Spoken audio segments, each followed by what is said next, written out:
problems when that's the directive. You know, if that's what you want, then don't tell me how, you know, how to do it. Just let me figure it out.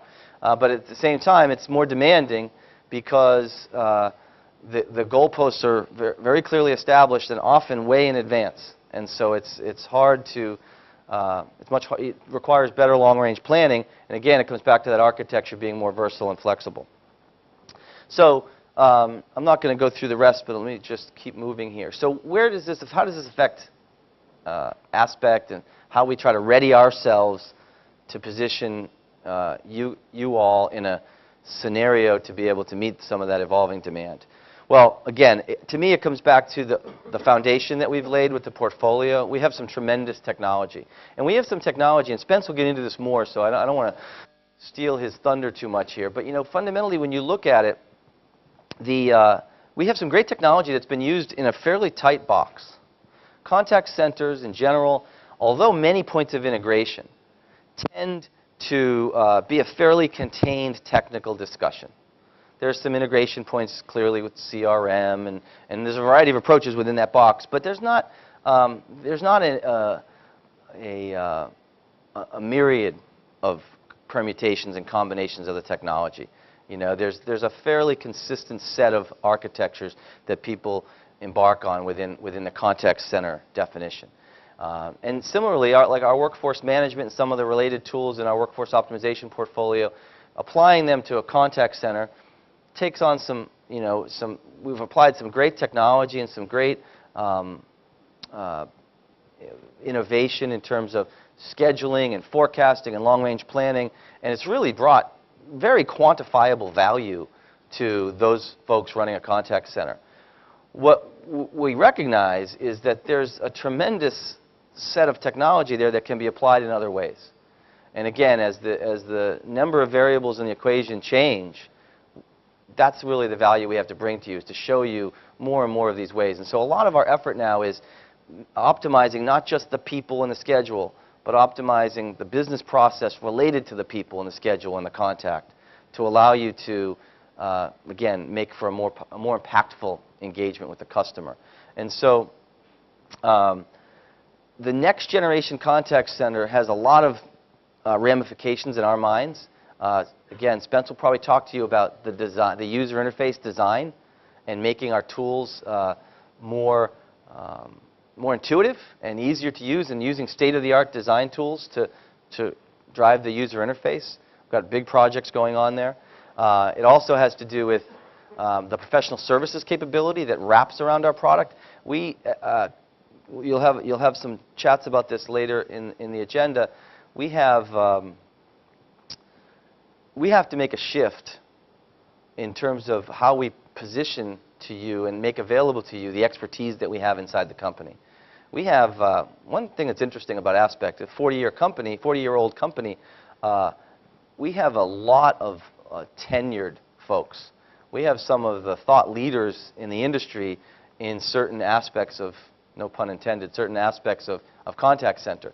And so we need to expose that in a consultancy type model to you to help you with how to deal with some of these latest challenges. And so our professional services organization is going through a significant transformation, really relying more and more on our partners for the local implementation and routine wrapper that goes around deployment and project management and things of that nature, and making sure we make available some of our expertise that exists around the globe to you all for some of the long-range planning, some of the more consultative, deeper engagements on architecting customer service. So I mentioned that we have a new marketing leader, Jim Fries, and one of the first projects that he undertook is, you know, the challenge with being the marketing guy is that everybody's a critic, right?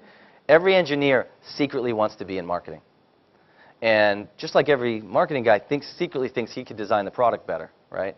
But most marketing guys are smart enough not to realize that I think I can, but I'm really not going to go risk my reputation and actually suggest engineering approaches. But the engineers are not shy, and they often suggest the marketing approach, right? So everybody, of course, almost all of our leadership team has fundamentally an engineering background. So we all arrive, and the first thing we do is we look at the website, and we look at some of the collateral and some of the ways we position ourselves. And then as we study deeper and deeper the foundation of products, the history of the products, the customer base, we start saying, wait a minute, this is a better story than comes out on the website. And this is, we have more to say here than we're saying. And so everybody was advising him. So luckily he corralled us all, and we went through a big workshop, and we brought in some outside expertise. And so I think it's coming up here in just a couple of weeks. You'll see a new website release. Yeah, he actually, to be very fair to him, it's a good thing that he's in charge and not the rest of us, because his ideas were far better. But I'll give you a little peek, and he'll probably, he did not approve this slide, by the way, but you'll see a bit of a hint of our new logo, and stay tuned. I would love it if every one of you would just make a little note in your diary to check our website on March 18th. So now he has to hit the deadline, first of all. But second of all, I think you'll find some interesting new material. So there's a lot of great stuff there today, just not quite that easy to get to all of it. And you'll get a sense of sort of the new way we think about the market, the way we think about the business. You'll also see a new logo and some new messaging. But more importantly, I think you'll find it a little easier to navigate and get to the information. So if you're an airline and you want to see some airline case studies and stories, it should be a little bit easier to find them. If you're in healthcare, to see what we're doing in healthcare. If you're in transportation, to see what we're doing in transportation. And of course, financials, insurance, et cetera. So hopefully it'll be a worthwhile 15 minutes or so if you check on that date and bookmark the website and make it something that you visit regularly. I know that the last slide in Jagan's presentation talked about our community. This will also be the gateway, of course, to our Aspect community, which just one other ask of you all is that, I have an endless appetite for feedback, and two types of feedback in particular. How are we doing? And that could be anything that you put under that definition. How are we doing with you as a customer? How are we doing communicating with you? How are we doing servicing you? How's the product performing? How's the sales team engagement? You name it, I'm interested in feedback. The other piece of feedback I'm very interested in is what you see as an opportunity to work together. So maybe it's a partner of yours, a business partner, who you'd like to see with a similar capability as to what you've got so that you can work together more efficiently. And so maybe you'd like us to approach or figure out a way to wrap that partner into the contact center or into the workforce or back office optimization project that we have going. Maybe it's a sister company or a subsidiary that you'd like to do a special project for. Maybe it's just an opportunity that you see to involve your own customer service. When you see opportunity, I mean, business is local. I just am always interested in the unique challenges and opportunities that you see in your business, which is different from every other business. And that's how I learn, it's how I get better, and that's how I help my team get better. So the community is one way to do that sort of with each other, and then I also have sort of a personal appetite, and it's a great way to reach me, and of course you can always use the traditional methods of email, text, phone call, what have you. So with that, I'm going to take some questions if you have any, and if you don't want to do them publicly, then I'm also available. I'll be here through the end of the conference, and I'll be around. So, I hope I get to meet each of you individually because I'm new and I'm anxious to learn.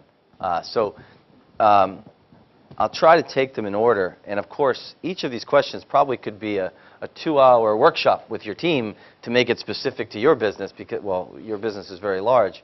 And perhaps that'll be worthwhile to do. But in general, let me hit some of the high points.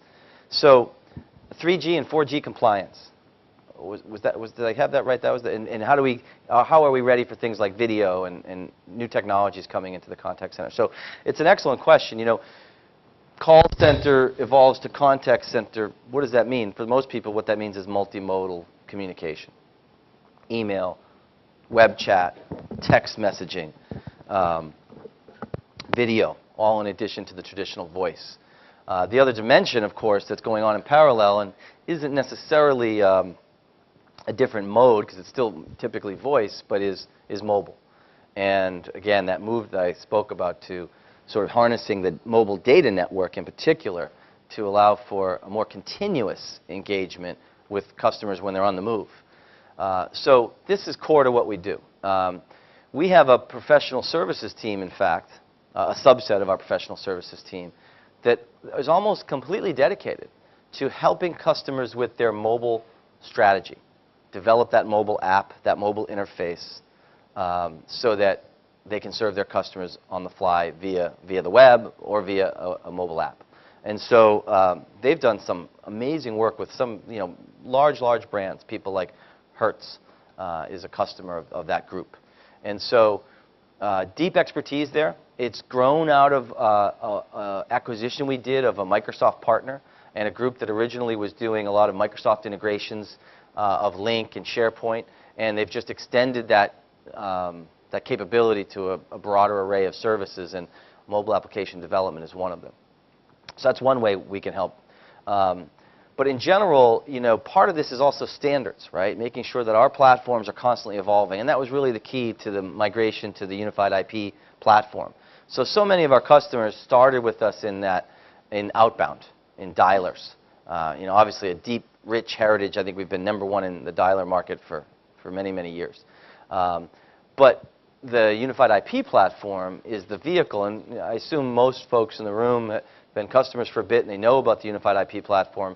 It's something that's been out for several years, but constantly improving. And that's really about bringing SIP into the contact center, and SIP becomes that foundation for both fixed and mobile. Now, if you get into a discussion about SIP, most contact centers, of course, have this capability now. So I can personally speak for Avaya and Genesys having similar capability. And you've got all of those in your network, I think you mentioned.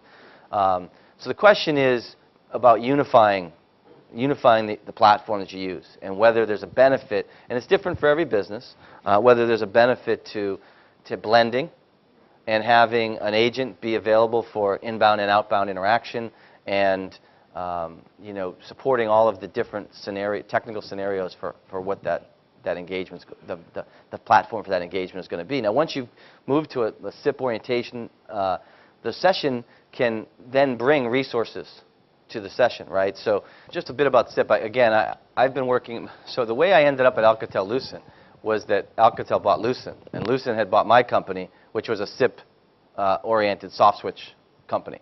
So I've been working in SIP since '98, and SIP, its greatest benefit is its flexibility. Its Achilles heel is its flexibility, because you can do anything with it, but no two people do it the same.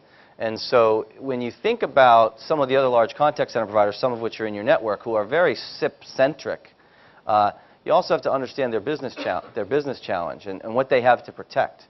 We have no underlying UC business to protect.